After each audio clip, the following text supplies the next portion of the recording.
waktu itu Pak, silakan. Baik. Terima kasih. Selamat pagi semuanya. Suara saya cukup jelas kah? Jelas Pak? Ya, jelas ya. Enggak ada noise kah? Karena di sebelah saya ada kipas angin.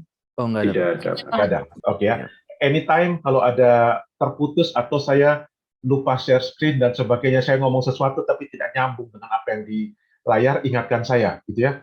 Karena ini kan bukan khotbah hari Minggu, jadi nggak bisa. Ini kita belajar, ya Pak. Kita diskusi, gitu ya. Jadi anytime kalau ada di tengah-tengah ada pertanyaan, silakan raise hand, gitu ya. Atau kalau mau tulis di chat juga bisa, atau raise hand lebih baik. Kalau saya tidak kelihatan, mungkin bisa diingatkan, Pak, ada pertanyaan, gitu ya. Jadi biar kita lebih lancar daripada sampai akhir baru ternyata saya pernah buat begini acara start, saya tidak sadar kalau layar saya tidak tertampilkan. Sudah panjang, baru yang dari tadi nggak kelihatan Pak layarnya. Waduh, berarti saya harus ulang lagi dari depan, gitu ya. Oke, terus kemudian juga tentunya materi tentang leadership itu bukan saya yang paling tahu ya. Saya yakin kita semua sudah tahu juga. Walaupun pengetahuan kita masih macam-macam gitu ya, tapi kita sudah tahu sehingga saya akan bukan banyak sih, mungkin ada 2 kali kalau ada kesempatan kita diskusi gitu ya. Nanti saya akan siapkan media, mungkin kalian sudah biasa pakai juga, kita coba pakai bersama-sama. Kalian setahu saya informasi katanya kalian kebanyakan pakai laptop ya, betul ya? Jadi bukan pakai HP sehingga bisa ketik-ketik gitu ya. Jadi kalau kita nanti perlu ketik-ketik pendapat kalian dan sebagainya, silakan ketik supaya kita saling belajar juga dari materi yang ada. Oke. Saya sudah ada yang kenal saya kah? Atau yang kenal saya bisa kasih simbol sesuatu kah? Nggak ada ya? Nggak ada. Saya teknik elektro E28. Waduh, zamannya tahun berapa tuh Indonesia sudah lahir belum ya? E28 itu tahun 88. Di sini ada yang E berapa? E berapa ya? Sekarang yang kalian ada elektro nggak nih? Saya Pak. Ya, ada ya E59, E28, E59. Itu sudah fosil-fosil ya E28 ya. Jadi saya tahun 88 kuliah di elektro sampai lulus dan saya bersyukur pada Tuhan karena pengalaman saya di PMK menjadi hal yang sangat. Jadi saya asalnya dari Kupang. Mungkin saya perkenalkan diri sedikit ya. Saya asal dari Kupang, dari NTT. Yang saya selama SD, SMP, SMA saya itu kalau anak saya bilang tuh saya tuh nerd gitu ya. Ya cuma urusan sama buku gitu ya. Kalau jam istirahat ya saya cuma di depan-depan pintu kelas, nanti masuk lagi gitu ya. Saya nggak mungkin apalah terlibat macam-macam gitu ya. Satu-satunya saya mulai berorganisasi adalah ketika saya masuk ITS, nggak ada teman. Dari Kupang saya nggak ada teman kemana-mana, semuanya aneh gitu ya. Di hari pertama saya langsung trauma gitu sampai tidak pernah di Kupang kedengaran suara adzan yang begitu keras di telinga ya. Begitu saya sampai di tempat kos langsung kaget saya. Rasanya saya sudah di Jazirah Arab, di tempat lain sama sekali. Tidak ada teman. Satu-satunya teman saya adalah ketika hari Jumat saya memaksakan diri pergi ke PMK. Disitulah saya merasa akan ketemu teman-teman yang ya ketemu teman akhirnya.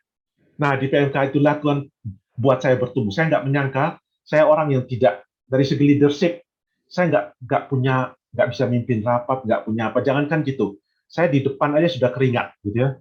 Di depan sudah keringat, sudah nggak bisa apa-apa gitu ya. Tapi justru PMK lah yang menerpa saya. Akhirnya saya sempat jadi ketua PMK dan saya percaya bahwa Tuhan mampu untuk mengubah kita. Jadi kita yang dari tadinya tidak merasa ada apa-apa, kalau Tuhan mau kita menjadi pimpinan, saatnya tiba, asal kita taat pada Tuhan, Tuhan akan memberikan. Akhirnya saya juga heran, saya bisa pimpin rapat, bisa membuat program, bisa menggerakkan orang dalam jumlah besar gitu ya. Dan akhirnya setelah saya lulus juga Tuhan pakai saya luar biasa dalam hal kepemimpinan. Saya sampai pemimpin ya universitas yang jumlahnya besar gitu ya. Dan ya, jadi kalian semua hari ini yang saya temui, mungkin kalian masih semester 1, semester 2, saya nggak tahu semester berapa, tapi siapkan diri, di depan Tuhan akan pakai kalian untuk menjadi alat Tuhan untuk memimpin. Apa yang kalian tidak punya sekarang, pada saat Tuhan butuhkan, Tuhan akan kasih. Apa yang sudah kalian punya, berarti itu talenta yang Tuhan sudah berikan, kalian harus siapkan dengan baik, harus pertajam itu. Oke, hari ini kita belajar tentang Christian leadership ya, betul ya? Christian leadership, saya bisa share screen kah? Oh, sudah bisa ya? Oke. Sebentar, saya salah share.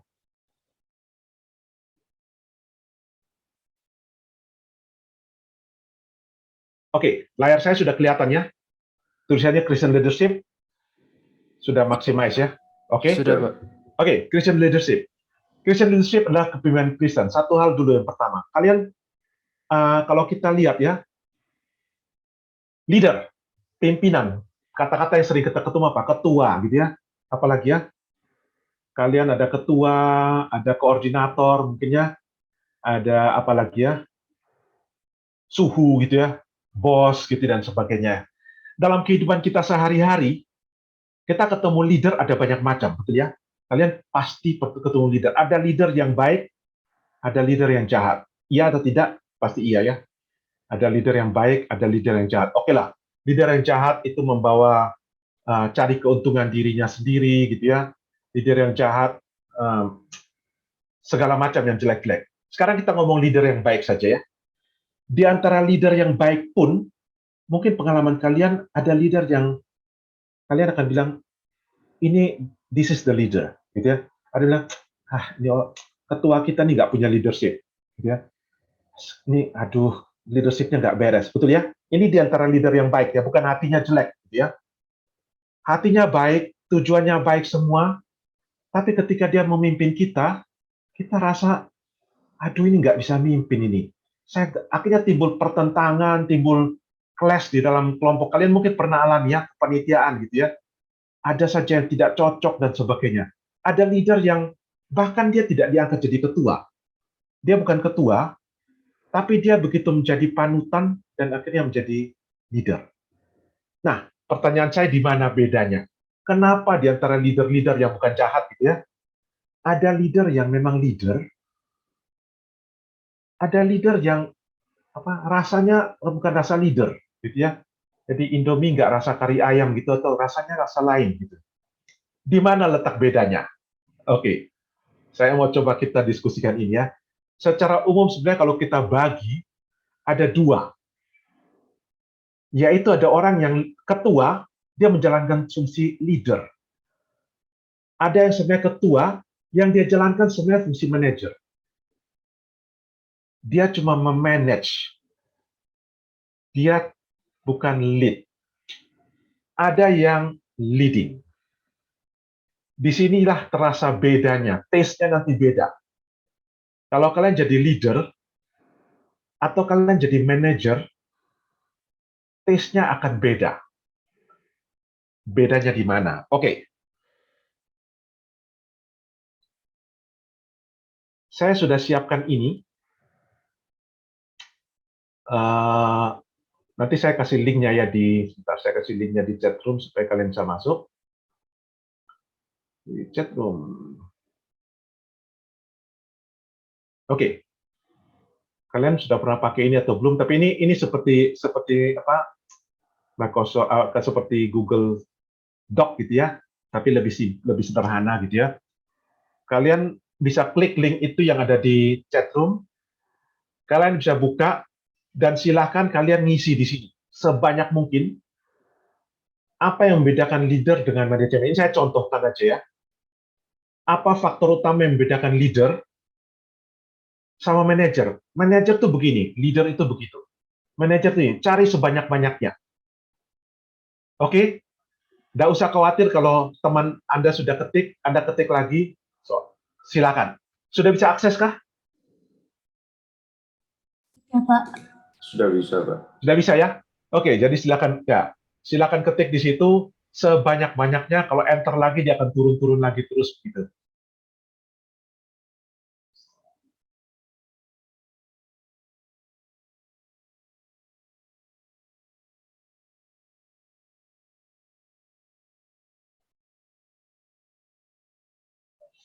Tuh, terhapus.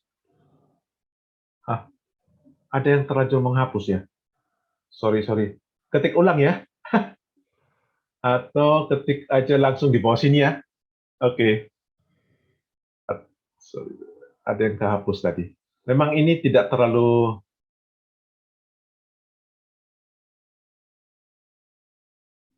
Oke, bisa di sini ya. Ups, kehapus lagi. Oh. Ah, di itu aja deh. Oke, silakan ketik ya. Sayang yang tadi sudah terhapus, tapi nggak apa diketik lagi. Agak kesulitan ya.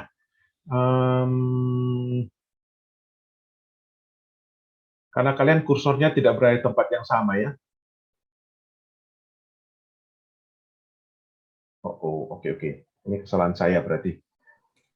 Mungkin kalau pakai ini lumayan sulit, Pak. Ya? Mungkin agak sulit kalau pakai. Agak sulit ya? Oke, agak sulit ya. Oke, mungkin. Atau kalian sebut aja, saya tulis ya. Oke. Saya tulis aja. Oke, saya hapus dulu ini supaya. Oke, leader. Apa saja tadi?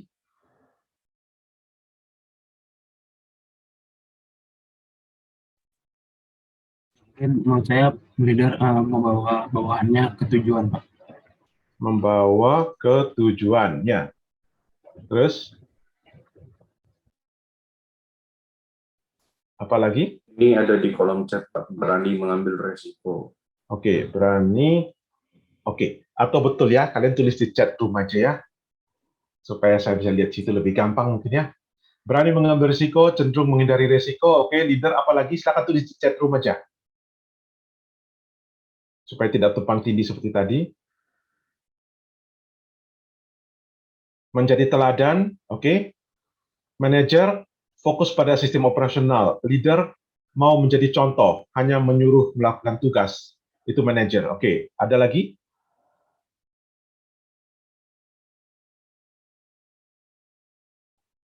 Ayo. Ditulis di chat room aja ya. Silakan.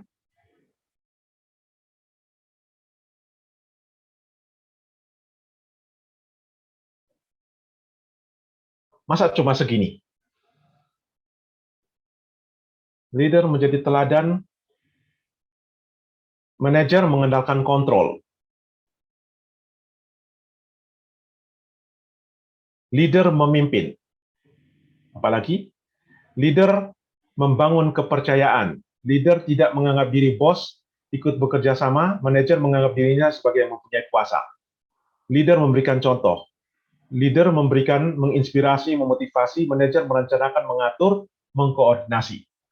Leader, model kepemimpinan berorientasi membawa pengaruh positif. Manajer, model kepemimpinan berorientasi tujuan atau target. Leader mempunyai visi yang jelas. Manajer mengoperasionalkan. Leader mengajak dan mendorong. Manajer merencanakan dan lebih mengatur. Leader, presiden, manajer, perdana menteri. Leader, presiden, oke. Manajer mengatur sistem leader, memimpin orang-orang. Leader memimpin orang-orang. Oke, ada lagi. Leader pemimpin yang berani menanggung beban bersama. Manajer pemimpin di mana beban ditanggung secara individu. Leader mau memahami kondisi masing-masing anggotanya. Manajer hanya fokus pada goal saja, tidak peduli tentang pribadi masing-masing. Semua leader pasti bisa menjadi manajer, tetapi manajer belum tentu bisa menjadi leader. Oke, apalagi? Bagus-bagus ya. Masih adakah? Leader membuat tujuan, manajer mencapai tujuan. Oke. Oke. Kalau masih ada, silakan ditulis. Saya lihat secara garis besar, kita kembali ke... Oke. Secara garis besar, apa yang dituliskan sudah sesuai mengarah ke apa yang kita mau bedakan antara leader dan manajer, gitu ya. Jadi saya coba tunjukkan, ya. Share screen-nya berhenti ya, Pak? Ya, saya lagi pindah screen. Oke. Secara garis besar mungkin saya coba, ini sudah tak masuk ya, yang tadi kalian tulis-tulis semua. Leader itu berorientasi kepada aspek personal, bagaimana membangun orang, membawa orang mencapai kepada tujuan. Kalau manajer, masalah operasional. Tadi ada ya, jadi manajer itu dealnya dengan bagaimana manajemen organisasinya. Sekarang kelihatan ya tabel ini ya, tabel saya ini ya, kelihatannya. Kelihatannya, yang saya bicara ini kelihatannya, deals atau enggak? Lihat, Pak. Kelihatan. Oke. Jadi, leader itu yang diurus adalah mengurus bagaimana orang-orang bertumbuh mencapai tujuan. Sedangkan manajer, dia tidak konsentrasi pada bagaimana orang mencapai tujuan, tapi tujuan organisasi tercapai. Ini beda yang paling besar antara manajer dan leader. Tadi ya, sudah sempat disebutkan. Yang dibawa pada tujuan itu, leader adalah membawa orang kepada tujuan, sedangkan manajer membawa organisasi untuk mencapai tujuan. Leadership bagaimana? Leadership berjalan kalau dia membawa orang-orang untuk support, untuk setuju pada kepemimpinan, untuk agree, untuk bisa support, bisa bergerak. Kalau manajer pakai sistem, orang mengikuti dia kenapa? Karena orang harus. Betul ya?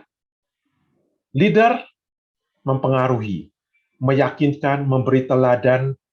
Kalau manajer membuat sistem, memerintah, dan mengukur, mencapai atau tidak, punishment dan sebagainya. Oke, ini dua sisi. Yang bagus yang mana? Kiri atau kanan?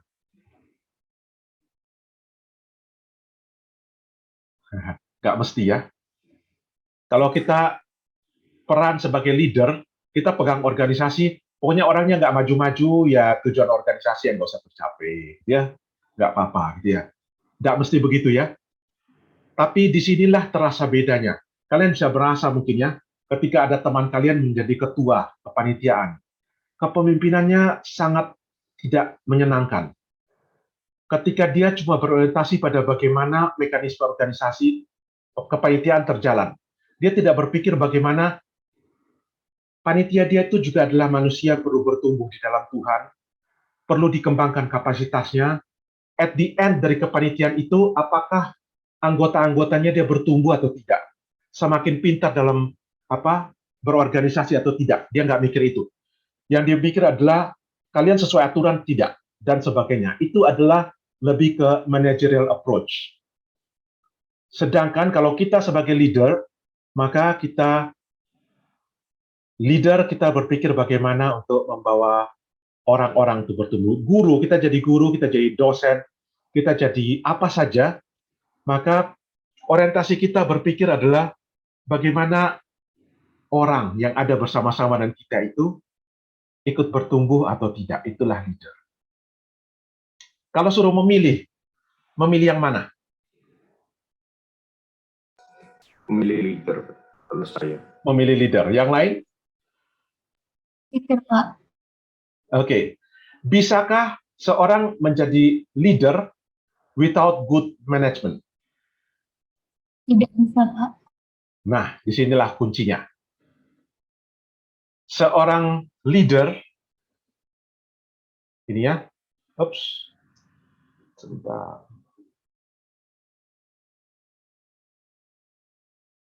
Nah, ini. Seorang manajer yang baik, belum tentu dia seorang leader yang baik. Tapi seorang leader yang baik harus dimulai harus memiliki kemampuan manajer yang baik. Oke? Jadi ketika kalian berpikir untuk menjadi leader, kalian nggak bisa berpikir bahwa saya jadi leader saja. Saya tidak perlu punya kemampuan manajerial. Misalnya kemampuan setting visi, manajemen project, ya, kemampuan mengukur project, kemampuan menerapkan indikator. Saya tidak punya itu. Tidak apa-apa. Yang penting saya seorang leader aja. Tidak bisa. Seorang leader yang baik itu harus punya manajemen yang baik. Tapi seorang manajer yang baik belum tentu dia punya leadership yang baik. Itu ya. Paling penting adalah seorang leader harus bisa memanage dirinya sendiri dulu. Wah, self-management ini menjadi kunci yang paling penting. If we are not able to manage ourselves, never think of lead the others. Kalau kita tidak bisa memanage diri kita, manage apa sih? Paling simple, misalnya kita memanage waktu kita. Kita lemah dalam manajemen waktu. Saya senang ya lihat teman-teman membuat acara dengan cukup punctual secara waktu. Yang paling simple dari manajemen adalah kita lihat bagaimana orang memanage waktu. Karena waktu itu talenta anugerah dari Tuhan yang sekali diberikan tidak akan kembali. Tuhan kasih detik ini tidak kembali lagi, detik ini tidak kembali. Ya, manajemen waktu. Manajemen apa? Manajemen pekerjaan. Manage apa? Manage emosi. Waduh, kemampuan untuk memanage emosi dari seorang leader itu akan sangat penting. Jadi, poin di sini ya, a leader must be a good manager. Must be a good self-manager. Jadi kalau kalian mau jadi leader yang baik, pertama, uruslah diri kita baik-baik menjadi manajer yang baik. Oke. Sampai di sini dulu. Apakah ada yang mau ditanyakan sebelum saya lanjut?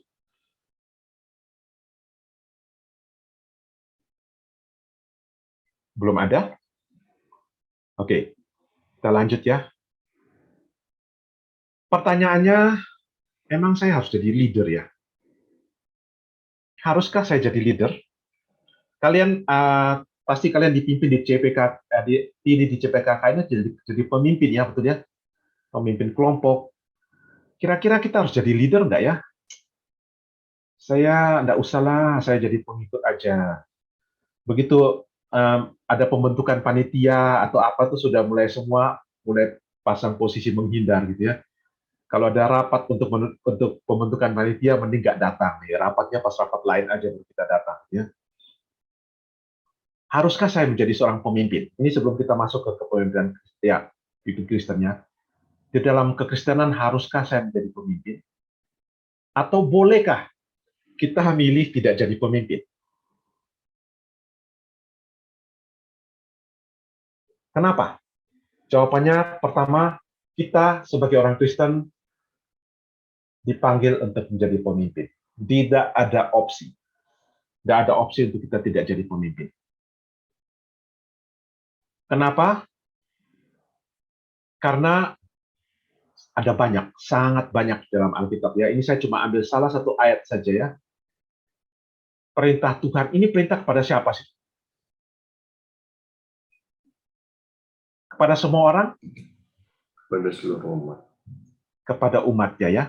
Kepada murid-murid Tuhan, kepada kita. Kalau kita umat Tuhan, kita tidak bisa di-skip dari perintah ini. Pergilah, jadikanlah semua bangsa muridku, dan seterusnya baptislah mereka, itu mungkin pemimpin-pemimpin gereja ya. Ajarlah mereka melakukan segala sesuatu yang telah kuperintahkan kepadamu. Ketahuilah aku menyertai kamu senantiasa sampai akhir zaman. Kita senang ya disertai Tuhan. Kalian mau nggak disertai Tuhan? Tiap kali berdoa, Tuhan sertai saya. Ayat ini bilang, Tuhan sertai itu kalau atasnya itu dijalankan dulu, gitu ya. Nggak langsung moro-moro lompat ke bagian bawah. Pokoknya Tuhan sertai. Tuhan sertai, tapi kita nggak melakukan yang di atas. Tuhan berjanji menyertai kita, itu janji itu datang dengan satu ayat lengkap, gitu ya. Janji penyertaan Tuhan senantiasa sampai akhir zaman, itu datang satu paket. Dengan perintah pergilah, jadikanlah semua bangsa muridku, ajarlah mereka melakukan segala sesuatu yang telah kuperintahkan kepadamu. Kita semua dipanggil untuk menjadi pemimpin. Memang ada di antara kita yang akan dipanggil secara khusus menjadi pemimpin yang lebih besar, yang lebih formal. Misalnya kalau di Alkitab ada Musa, gitu ya. Nggak semua dipanggil jadi Musa, gitu kan? Nggak semua dipanggil jadi Abraham, nggak semua. Nggak semua dipanggil jadi pemimpin-pemimpin besar. Tapi setiap orang pasti ada tugas untuk memimpin. Memimpin siapa? Mungkin kalian dari skala yang paling kecil, nanti kalian akan memimpin anggota kelompok kalian. Ya. Kalian kalau sudah menikah, memimpin dalam keluarga, baik memimpin suami, memimpin istri gitu ya, memimpin anak-anak gitu ya. Nanti kalian ada dalam lingkungan kantor kerja, kalian memimpin orang-orang yang ada dalam pimpinan lingkungan. Teman saya yakin anak-anak IPS pasti tidak mungkin tidak jadi pemimpin. Entah yang dipimpin itu skala kecil atau skala besar, pasti kita semua akan jadikan pemimpin. Tadi dalam Alkitab sendiri Tuhan sudah panggil, sehingga tidak ada opsi untuk kita bilang tidak ada pemimpin, tidak jadi pemimpin. Oke? Jadi kita semua harus jadi pemimpin. Ini pertama. Yang kedua, kenapa saya harus jadi pemimpin? Sadar tidak sadar kita adalah pemimpin. Ini ya. Kita adalah terang dunia. Kita tidak sadar pun ada orang yang sedang mengikuti kita. Apalagi kalian nanti jadi sarjana, jadi master ya. Kalian jadi, ada orang yang akan mencontoh kehidupan kita. Ada orang di sekeliling kita yang mencontoh kehidupan. Kecuali kehidupan kita gelap. Gitu ya. Di sini ayat ini bilang apa? Kamu adalah terang dunia. Kalau kita anak-anak terang, anak-anak Tuhan, bayangkan ya kalau kalian mungkin dari kota besar ya, kalau saya datang dari daerah pedalaman di timur sana ya. Kalau di daerah-daerah NTT gitu ya, di daerah pedalaman, bintang itu ya, terangnya minta ampun. Kalau di Surabaya ya, bintang itu redup sekali ya. Kalau di sana bintang itu betul-betul seperti apa? Diamond ya. Malam itu ya kita lihat ke langit itu rasanya terhibur sekali hati. Begitu terang, begitu jernih cahayanya ya. Kalau di tengah kegelapan ada satu lampu, maka pasti orang akan melihat lampu itu. Jadi kalau kalian benar-benar anak-anak terang, maka pasti tanpa sadar ada orang yang mengikuti kita. Nah, ayat Alkitab bilang apa? Celakalah kita kalau kita menjadi penyesat ya. Baik itu anak-anak juga. Kalau kita punya hidup tidak benar, kita tidak sadar kita jadi pemimpin ya. Ternyata tanpa sadar sudah ada pengikut. Oke, jadi dua ini. Dua ini yang membuat sehingga tidak ada opsi. Tuhan panggil kita jadi pemimpin, dan orang ada yang ikut kita. Ada yang contoh kita. Kalau kayak saya jadi dosen gitu ya, tanpa sadar itu ya, ada mahasiswa yang sangat memfavoritkan kita gitu ya. Nanti lama-lama gaya bicaranya, gaya presentasinya, ikut-ikut kita gitu ya, mirip-mirip dengan kita. Tanpa dia sadar, tanpa kita juga sadar. Itu cuma cara presentasi ya. Tapi sebenarnya contoh hidup ada banyak. Jadi, kalau kita kembali ke pertanyaan ini, saya bisa memilih nggak jadi pemimpin atau tidak? Jawabannya tidak ada pilihan. Kita semua adalah jadi pemimpin. Tuhan panggil kita jadi pemimpin. Nah, di awal tadi saya sudah bilang ya, saya tidak pernah mau jadi pemimpin, tapi Tuhan kasih kapasitas begitu banyak kepada saya, akhirnya saya ditugaskan jadi pemimpin. Pemimpin tanggung jawabnya besar loh ya. Oke, sekarang kita masuk ke Christian leadership. Emang beda ya, kepemimpinan Kristen sama kepemimpinan non-Kristen. Beda nggak ya? Oh pasti beda, kita lagi acara CPKK, masa jawabnya tidak gitu ya. Nanti nggak lulus langsung gitu ya. Pasti beda gitu ya. Tapi bukan cuma sekadar itu ya. Memang kita tahu bahwa kepemimpinan Kristen itu berbeda. Harus ada pada strata yang berbeda dengan kepemimpinan yang ada di luar. Bukan berarti kepemimpinan yang di luar sampah, dosa semua, kafir semua gitu ya. Orang Kristen tidak melihat kayak gitu ya. Mungkin ada agama yang melihat itu, saya tidak tahu ya. Tapi orang Kristen tidak melihat itu karena ada anugerah umum. Tuhan berikan anugerah umum kepada semua orang, baik itu Tuhan turunkan hujan kepada semua orang, ya. Tuhan berikan makanan kepada semua orang. Jadi ada anugerah umum di mana semua dunia mengerti tentang kepemimpinan yang baik. Sehingga kita orang Kristen pun, kalau kita kalah sama kepemimpinan dunia, kita harus bersedih. Tapi kepemimpinan Kristen harus lebih tinggi dari itu. Gitu ya. Nanti saya juga tapi terus kita nggak terlalu bekerja. Tapi silakan nanti kita akan berdiskusi lagi di belakangnya tentang ini. Ada sangat banyak ayat di Alkitab ya. Ada sangat banyak sekali ayat di Alkitab yang memberikan prinsip-prinsip tentang Christian leadership. Saya rasa kalau kita buka tokoh, hampir semua tokoh Alkitab ya, mulai dari Adam, terus siapa? Nuh, Musa, Abraham, semua adalah pimpinan-pimpinan semua. Tuhan panggil mereka untuk memimpin. Dan dari mereka semua masing-masing tokoh di Alkitab itu kita bisa belajar begitu banyak aspek kepemimpinan Kristen. Sehingga saya rasa kalau kita bahas di sini ya, akan sangat banyak. Tapi saya pilih satu ayat yang saya pikir bagi saya sih, ini bagi saya, merangkum secara keseluruhan tentang apa itu kepemimpinan Kristen. Sangat jarang saya jarang ketemu orang pakai ayat ini untuk mendefinisikan kepemimpinan Kristen. Tapi saya pilih ayat ini, yaitu 1 Korintus 11 ayat 1. Ini siapa yang ngomong ini? Paulus ya? Ya. Paulus yang bilang, "Jadilah pengikutku sama seperti aku juga menjadi pengikut Kristus." Wih, kalimat ini kalau kita baca ya, agak lumayan berat. Ini kalau kalian baca dengan cukup serius ternyata ini kalimat berat. Kita lebih cenderung bilang kalian ikutlah Kristus. Kalau saya jangan terlalu contoh saya lah. Kadang-kadang saya agak nggak beres gitu ya. Tapi kita harus ikut Kristus. Kadang-kadang kalau ada orang kecewa dengan pemimpin itu sedang ya semua pemimpin lemah, ada kelemahannya. Tapi kita ikut Kristus, kita taat pada Kristus, jangan melihat manusia. Betul ya? Kita sering begitu ya. Tapi ayat ini merombak sangat banyak pemikiran kita. Nekat, terlalu berani mungkin ya. Paulus ucapkan kalimat ini. Ikut saya, sama seperti saya mengikut Kristus. Wow, ini kalimat leadership yang mengandung resiko yang sangat besar. Sekali Paulus salah mengikut Kristus, dia tidak tunjuk contoh yang benar, waduh, pengikut-pengikutnya keliru semua. Karena mereka ikut dia sama seperti dia ikut Kristus. Kira-kira gimana nih, ayat ini benarkah atau Tuhan ini keliru ya di Alkitab ya? Harusnya kan kita semua ikut Kristus, bukan ikut Paulus ya. Kok kita jadi pengikut Paulus? Disinilah kita belajar bahwa Tuhan memanggil kita semua untuk menjadi pemimpin.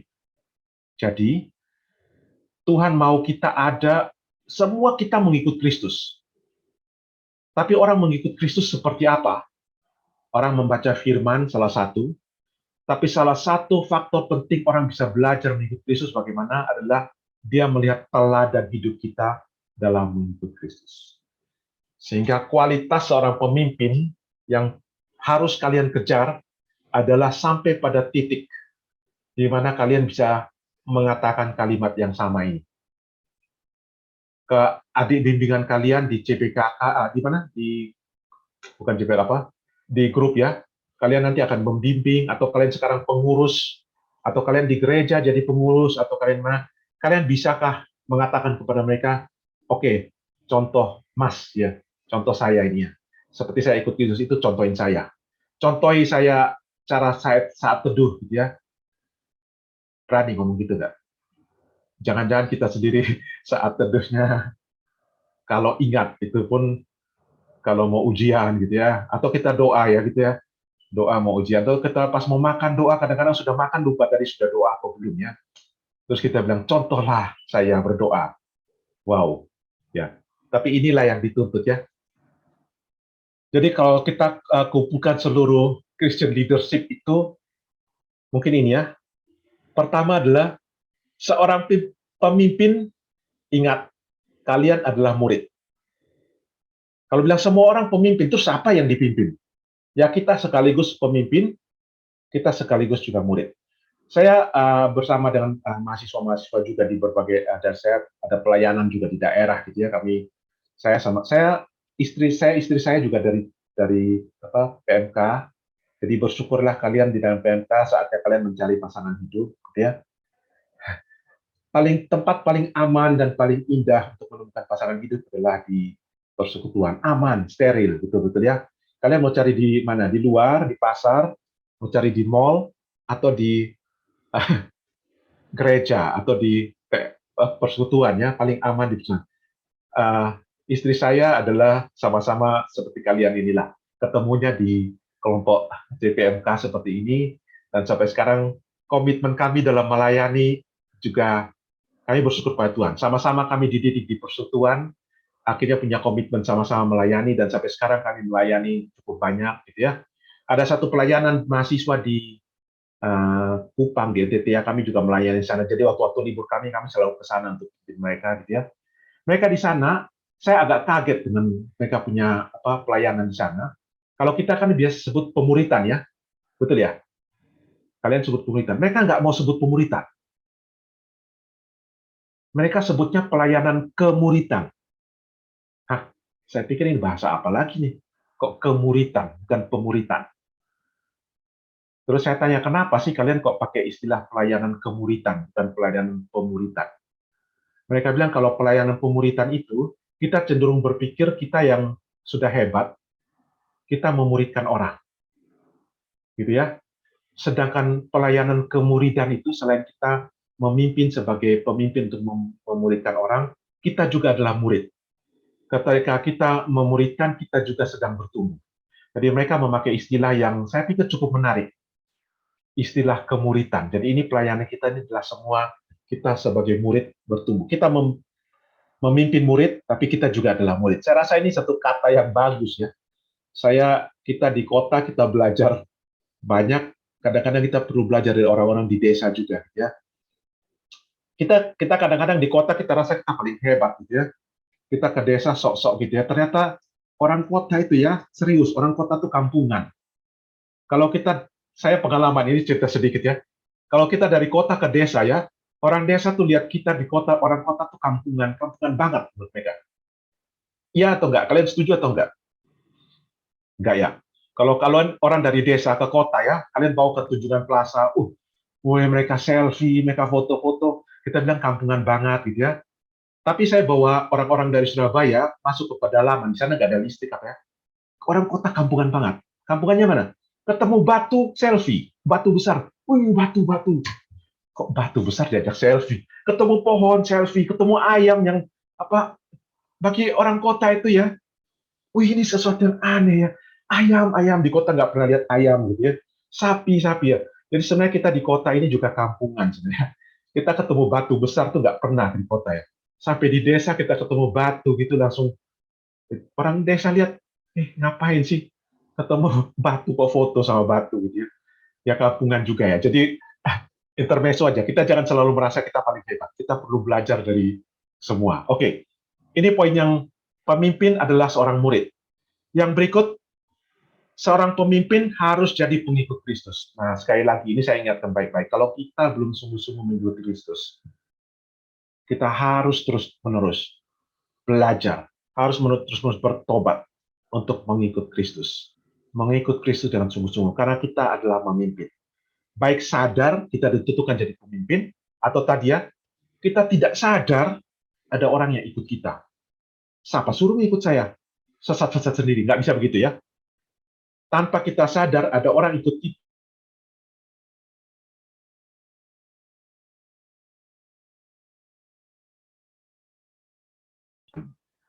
Walaupun kita tidak sadar, kita nggak bilang, ngapain kamu ikut saya? Saya nggak suruh ngikut, nggak. Setelah kita menjadi anak Tuhan, maka Tuhan akan membuat kita jadi lampu. Orang akan lihat lampu dan ikut kita. Kalau lampu itu kita bawa ke jalan yang sesat, masuk jurang, ke tebing, sesudah di belakang kita ada banyak orang yang akan jatuh ke tebing juga, gitu ya. Karena mereka lihat lampu itu, mereka jalan ke arah tebing dan jatuh. Jadi pastikan kita mengikut Kristus. Teladan menjadi integritas, memiliki integritas. Ada ayat ya di dalam Alkitab, Tuhan Yesus, di mana tuh ya? Tuhan Yesus bilang bahwa kita, kalau orang-orang ahli Taurat, Farisi, dan Saduki, kalian ikuti ajaran mereka, tapi jangan ikut cara hidup mereka. Karena mereka tidak melakukan apa yang mereka ajarkan. Oke, itu berarti hidup yang tidak integritas. Kita omong apa, kita tidak melakukan. Itu bukan pemimpin yang benar. Sehingga pemimpin yang benar adalah kita menjadi teladan, membawa orang mengikut Kristus. Yang paling penting ini ya, membawa orang mengikut Kristus. Kita bisa memimpin segala macam. Nanti ini kita akan diskusikan di belakang sedikit ya. Poin ini sangat penting. Memimpin tujuan akhir membawa orang ikut Kristus. Oke, saya skip dulu poin ini, nanti kita di belakang ya. Oke, sekarang pemimpin harus proaktif. Tadi saya bilang ya, tanpa sadar ada orang ikut kita. Betul ya? Tapi ayat ini kalian lihat di depannya. Jadilah pengikutku. Harusnya kan Paulus nggak usah ngomong gitu ya. Dia diam-diam aja ya. Dia diam-diam aja, orang sudah ikut dia kan. Perlu nggak dia omong, hey, ikut saya ya. Jadi harus proaktif. Kalian semua, kita semua, Tuhan sudah panggil kita menjadi pemimpin. Sadar tidak sadar ada orang yang ikut kita. Tapi Tuhan mau kita secara proaktif mengajak orang untuk mengikuti kita. Secara proaktif menjadi pemimpin.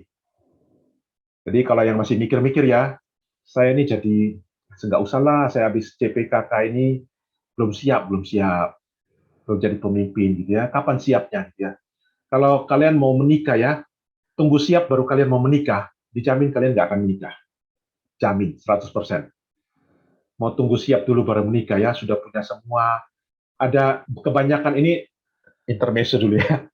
Bukan kebanyakan, cukup banyak pasangan ya, yang sudah pacaran lama, sudah tunangan, lama-lama terus putus, gitu ya. Salah satu penyebabnya adalah mereka merasa terus tidak siap, menunggu sampai kapan siap, sampai akhirnya kesimpulan sudah sampai lama kami tidak siap, lebih baik kami bubar saja, gitu ya. Kapan kita melangkah untuk mengambil proaktif memimpin sesuatu, bukan saat kita siap, tapi saat Tuhan suruh. Saat Tuhan suruh, siap atau tidak siap, melangkah. Kalau kita ingat ketika orang Israel menyeberang laut itu ya, kira-kira ketika Musa sampai di tepi laut itu, mau melangkah masuk, itu dia sudah siap belum?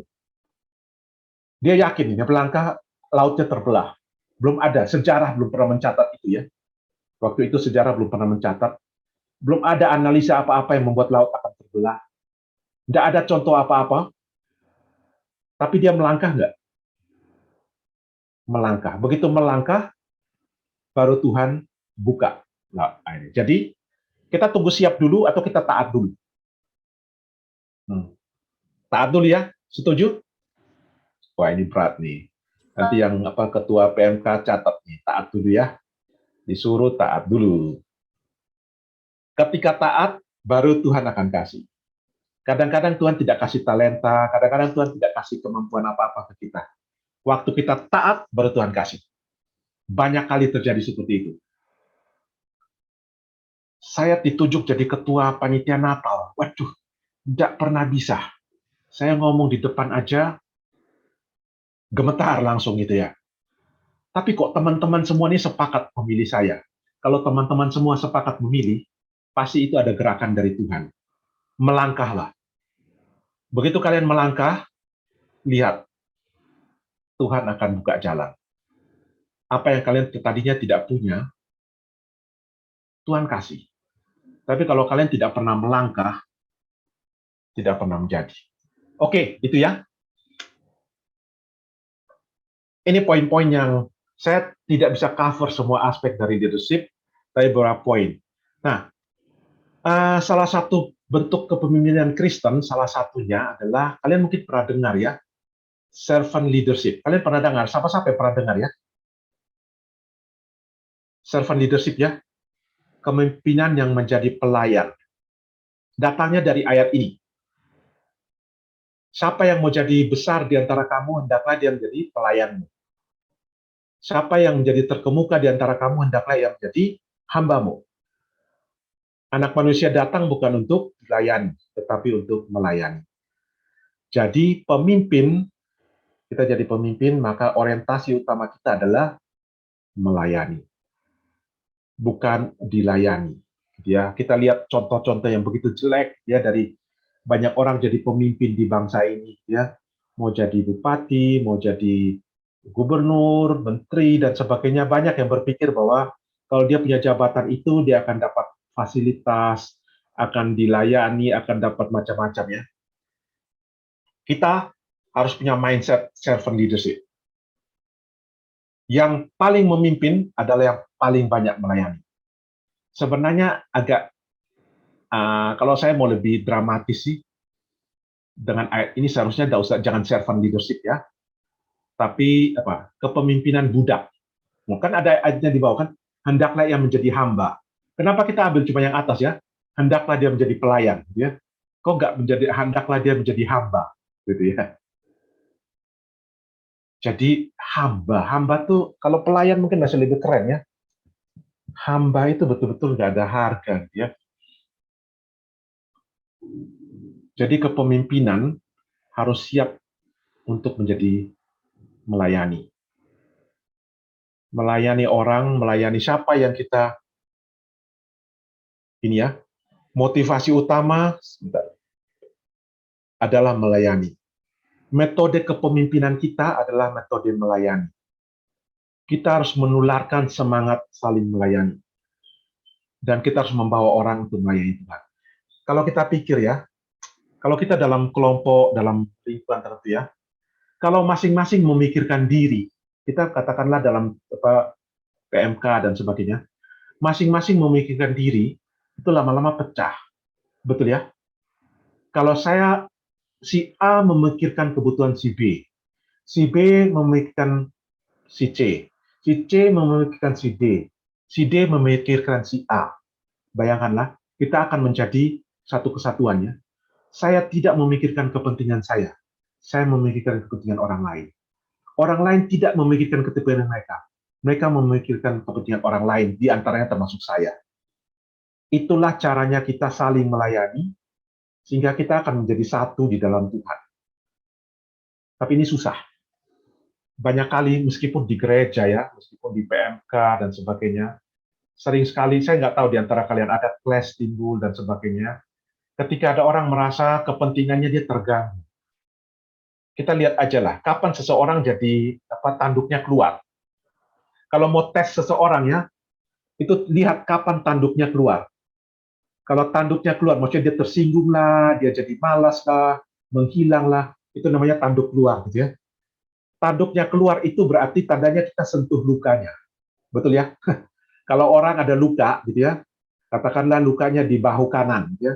Kita sentuh-sentuh bahu kirinya, mukul bahu kirinya pun dia diam-diam ketawa-ketawa, gitu ya. Tapi coba kalian sentuh bahu kanannya, begitu sentuh dia langsung teriak. Nah, maka kita lihat rekan kita ya.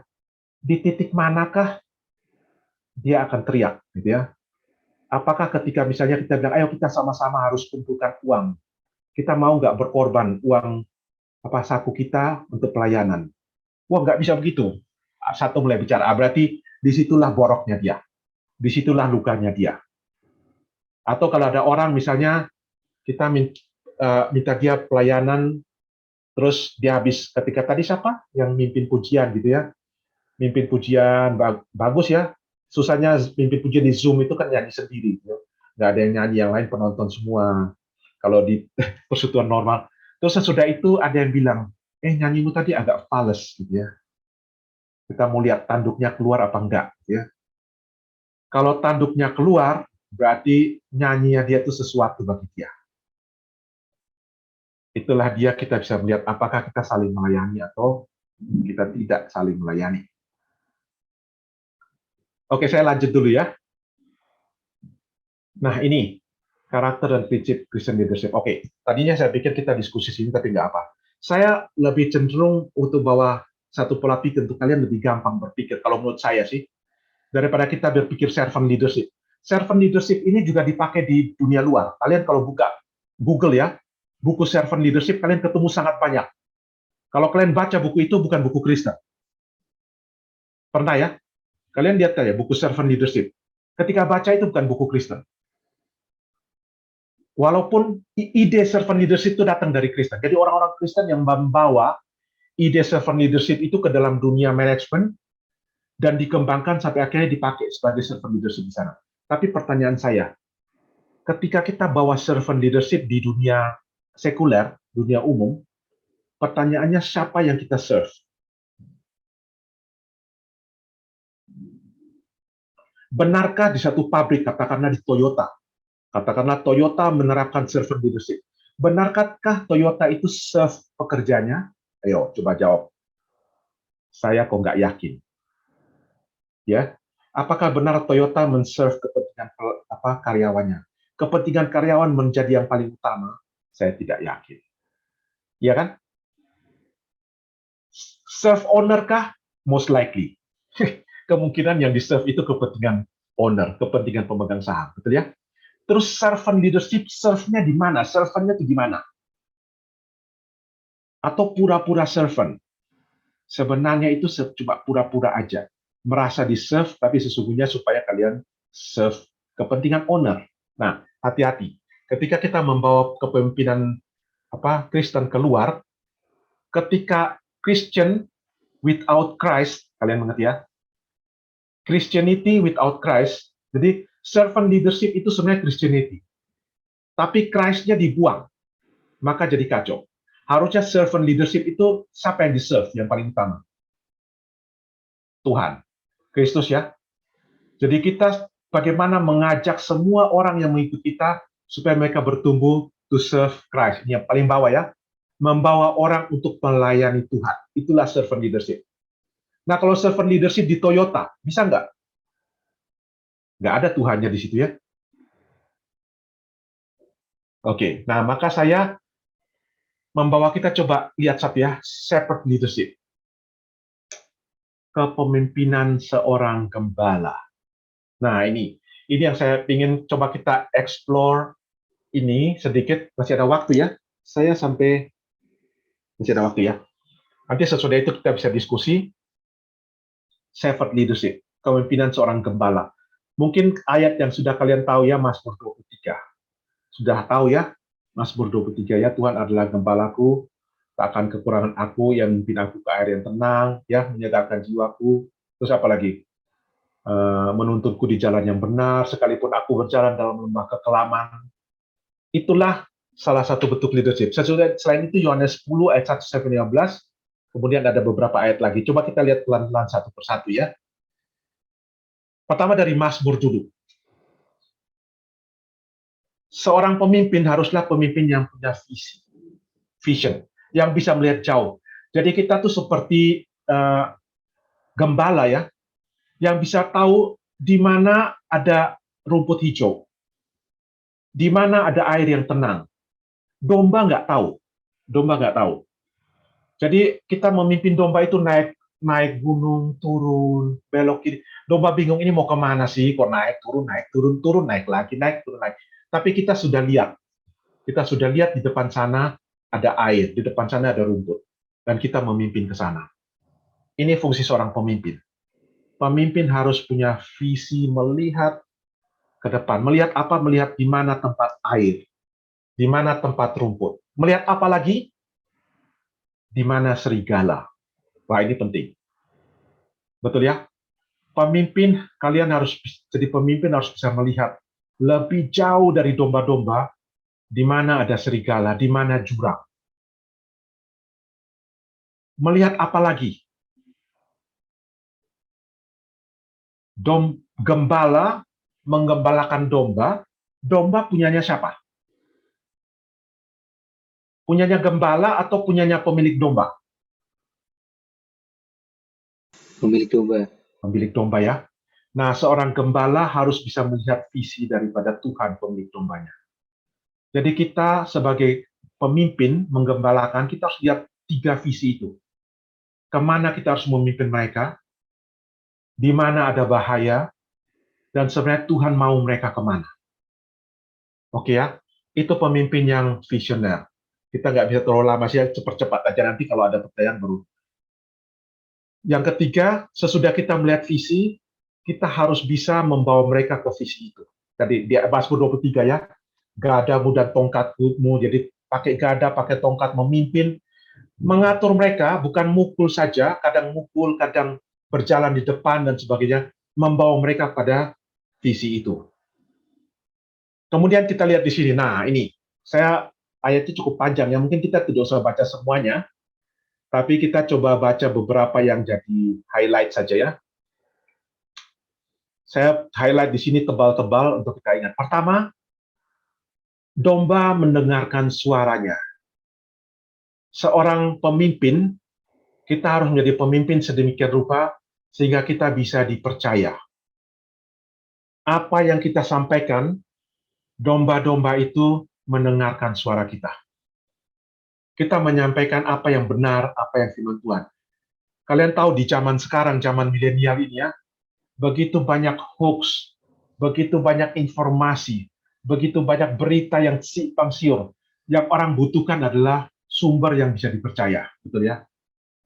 Dan disitulah peran kita sebagai seorang pemimpin. Domba-domba kita mendengarkan suaranya. Itu poin yang pertama. Poin yang berikutnya, menarik ya. Ia memanggil domba-dombanya masing-masing menurut namanya. Wah, kalian bisa bayangkan nggak ya ketika Tuhan Yesus ngomong ini, kebayang Tuhan Yesus tuh gembala, kebayangkan di kepalanya gembala domba ya. Kira-kira gembala domba yang kebayang di kepala Tuhan Yesus itu sedang mengembalakan berapa domba? 10? 100? 20? Zaman itu ya, gembala itu mengembalakan domba itu ratusan, bahkan mungkin bisa jadi ribuan. Domba itu banyak. Mereka mengembalakan domba sangat banyak. Tapi gembalanya memanggil mereka masing-masing menurut namanya. Aduh, rumit ya. Harusnya ini kok Tuhan Yesus salah ngomongnya. Kalau orang kita panggil nama, bisa nyaut tahu namanya ya. Mungkin worst case anjing lah ya. Kalau anjing kita pakai Blackie gitu, anjingnya bisa nyaut. Domba, kira-kira kita panggil namanya nyaut nggak ya? Domba dikasih nama. Kira-kira namanya apa? Domba nyaut atau tidak gitu ya? Kelihatannya ada yang keliru di sini ya. Tapi ini ayat firman Tuhan ya. Bagaimana gembala itu memanggil domba masing-masing menurut namanya. Ini penting sekali ya. Kita sebagai pemimpin, kita harus menghargai setiap pribadi. Pertumbuhan setiap pribadi kita harus. Tidak ada satu domba pun, bahkan di ayat lainnya, bagaimana satu pun hilang, gembala akan meninggalkan yang lain cari yang hilang itu. Jadi perhatian seorang pimpinan kepada satu persatu yang dipimpin itu menjadi kunci. Kemudian berikutnya, berjalan di depan mereka, dan mereka mengikuti dia. Nah ini, berjalan di depan. Kita harus berani ya, menjadi pemimpin untuk menuntun domba-domba kita. Kadang-kadang kita di belakang menggait mereka, kadang-kadang kita berjalan bersama-sama, tapi ada saatnya kita harus berjalan di depan untuk memimpin domba. Berjalan di depan bukan cuma posisi ya, kita harus lebih dahulu. Ketika ada hal yang sulit, kita harus lebih dahulu lakukan itu. Kita harus menjadi contoh dan sebagainya. Karena mereka mengenal suaranya. Sekali lagi ya, mereka mengenal suara kita. Kemudian poin berikutnya, nah ini. Akulah pintu. Gembala harus menjadi penjaga supaya pencuri tidak masuk dan merusak kawanan domba. Kita menjadi pemimpin, kita harus menjaga. Terus apalagi? Menuntun mereka menemukan padang rumput, tadi saya sudah sempat singgung, menuntun mereka bukan saja untuk mereka menemukan kehidupan mereka, tapi mereka menemukan apa yang Tuhan mau mereka lakukan dalam hidup mereka. Terus supaya mereka mempunyai hidup yang berkelimpahan. Poin berikutnya, nah ini penting nih. Kita sebagai pemimpin bukan sekedar servant, ya. Servant oke, satu, memberikan nyawa. Waduh. Maukah kita memberikan nyawa? Ini bukan pura-pura loh ya. Ini betul, Tuhan sudah menjadi teladan. Tuhan memberikan nyawa untuk kita. Kita harus memberikan nyawa bagi domba-domba kita. Maka seorang pemimpin harus berkorban sampai batas apa? Sebatas apa sih kita harus berkorban sebagai seorang pemimpin? Batasannya, ayat ini bilang batasan nyawa. Sudah, mau, harus ya. Kita jadi pemimpin, kita harus berkorban segala-galanya untuk domba-domba kita. Nah, satu poin yang penting yang saya mau tekankan. Ketika melihat serigala datang, pemimpin yang benar itu tidak meninggalkan domba-dombanya. Nah, ini satu karakter pimpinan yang paling penting. Yang termasuk penting. Gini ya, ketika badai, ketika kekacauan datang, ketika kesulitan datang, kita tahu bahwa adik-adik bimbingan kita yang kita pimpin itu mereka akan kocar-kacir. Mereka akan terpukul. Ketika kesulitan datang, mereka akan terpukul. Itu ibarat kalau kita bayangkan ya, kalau ada sekoci-sekoci, perahu-perahu di laut, terus datang badai, maka perahu-perahu itu akan goncang, tidak tahu mau kemana. Mereka nggak tahu mereka masih luruskah, mereka terseret aruskah, nggak tahu. Satu-satunya cara supaya mereka tetap bertahan gimana caranya? Ya perahu-perahu itu harus lempar tali, supaya tali itu harus diikat ke mana? Ke tempat yang steady kan, betul ya? Talinya perahu-perahu itu harus diikat ke pelabuhan, kalau istilahnya ke sauh ya. Nah kalau di tengah lautan, kemana perahu-perahu ini harus mengikat talinya? Dia harus mengikat talinya ke kapal tanker atau kapal induk yang ada di tengah. Oke ya, sekoci-sekoci itu harus ikat talinya ke situ. Nah, kalau kapal induknya sendiri juga ikut terombang-ambing, gimana nasibnya? Sekoci-sekoci ngikut ke situ, yang itu juga ikut goyang juga. Kita sebagai pemimpin, kita harus jadi tempat mengacu. Anak-anak bimbingan kita pegang ke kita supaya mereka steady. Ketika datang badai, ketika datang kesulitan hidup, mereka akan lihat ke kita. Bagaimana kita bertahan. Ini yang dikatakan di sini. Ketika serigala datang, gembalanya tetap berdiri, dombanya nggak lari. Dombanya paling geser sedikit-sedikit ke belakangnya serigala. Ke belakangnya gembala ya. Tapi mereka nggak lari. Tapi kalau gembalanya lari, waduh, dombanya kocar-kacir. Disitulah peran kita jadi pemimpin. Ketika kesulitan datang, ketika ada keributan, pertengkaran di dalam kelompok kita, ketika ada perpecahan, kita di posisi mana? Kita ikut bertarung juga, kita ikut tersinggung juga, atau kita menjadi tempat yang tenang, orang lihat kita tenang. Oke, ini dia orang paling bijaksana. Oke, silakan. Misalnya siapa? Silakan kamu yang bicara, kita semua ikut kamu. Gitu ya.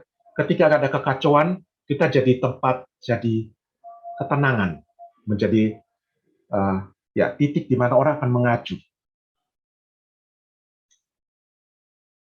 Oke, satu lagi, ada dua lagi ya, yaitu tentang ini. Dasar kita untuk menjadi gembala, untuk menjadi pemimpin. Tuhan tanya kepada Petrus, apakah engkau mengasihi aku? Ya, aku mengasihi Tuhan. Oh, kalau gitu, gembalakanlah domba-dombaku. Oke ya. Jadi dasar kita diberi kepercayaan, dasar kita menjadi pemimpin adalah kita mengasihi Tuhan. Bukan yang ini. Bukan untuk mencari keuntungan, mau menjadi pengabdian diri, mau jadi hebat, tapi dasarnya kita menjadi seorang pemimpin adalah kita mau mengasihi Tuhan. Ini kira-kira poin-poin tentang kepemimpinan Kristen yang sulit sekali, gitu ya. Apa mengundurkan diri kah setelah dengar ini? Begitu sulitnya, gitu ya. Ada pertanyaankah sampai di sini dulu?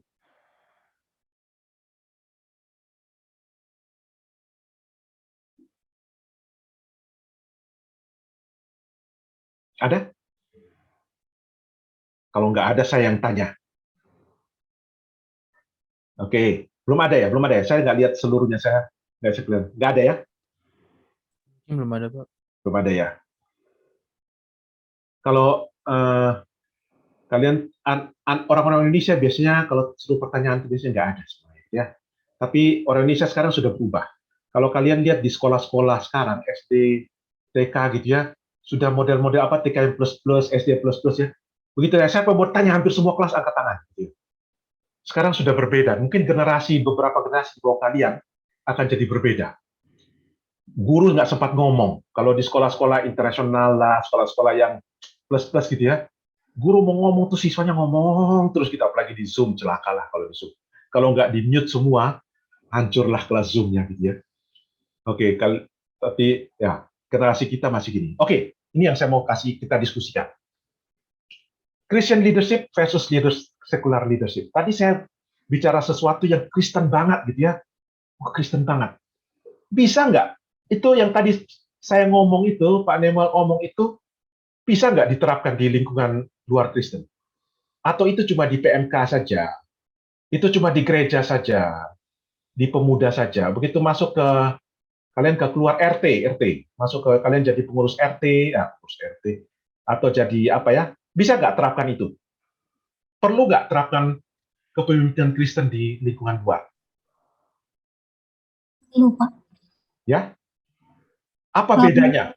Ya, halo, silakan. Menurut saya bisa dan ya perlu juga Pak, supaya orang lain juga bisa melihat kalau punya Kristus itu, kalau orang Kristen itu kayak gimana sih mimpinnya baik gitu. Dan mungkin orang bahkan bisa tertarik gitu dari hal-hal yang kayak gitu di awalnya gitu Pak. Oke, jadi perlu ya, pasti perlu kita menerapkan itu. Nah, sekarang waktu kita terapkan di luar Kristen, bagaimana?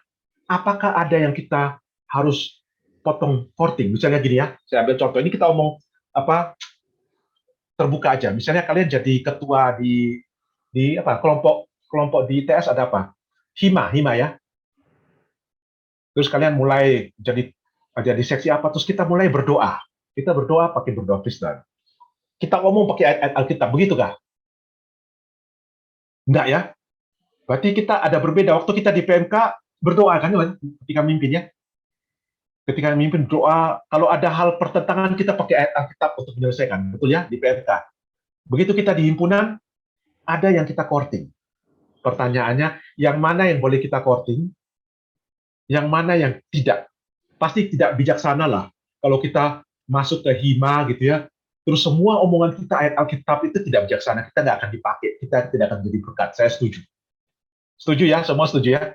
Kita nggak semena-mena seperti itu pokoknya semua. Karena Tuhan juga tidak mau kita begitu. Tapi sampai level manakah kita akan membawa kepemimpinan Kristen itu ke dalam lingkungan di luar Kristen tanpa kita menyangkal Kristus? Nah, ini pertanyaan susah. Bagaimana nih? Kita diskusi pakai, saya siapkan board tadi ya, untuk ditulis itu, tapi kelihatannya rada berantakan. Atau kalau bisa, kalian katanya ada 8 grup ya. Kalau bisa pecah ke breakout room, kita masih ada waktu nggak dulu? Kalau nggak ada waktu, nggak usah. Kalau masih ada waktu, siapa? Mungkin waktunya sekitar 10-15 menit lagi. Oke, kita pakai 10 menit ya. Kalau bisa dipecah ke breakout room.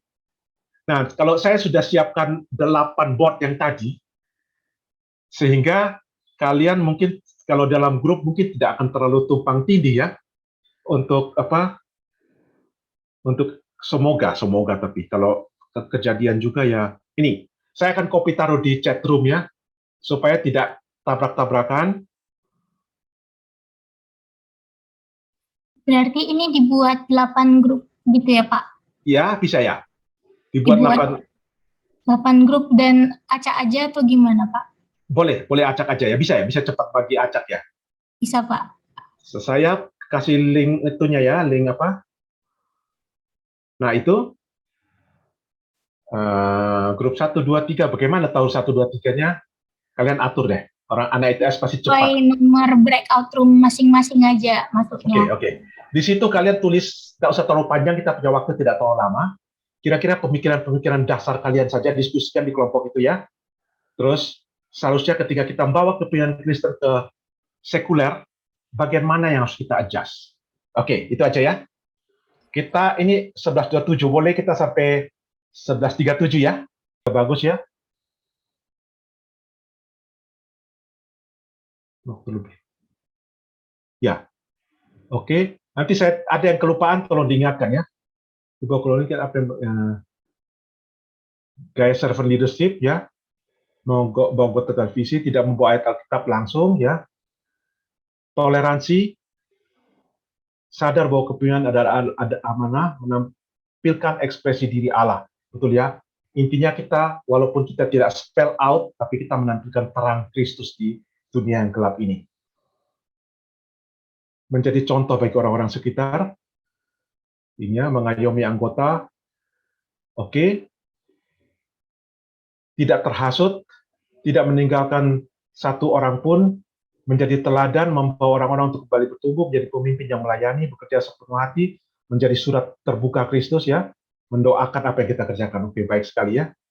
Membawa sifat-sifat Kristus, cinta damai, merangkul semua, kasih, suka menolong, menunjukkan integritas.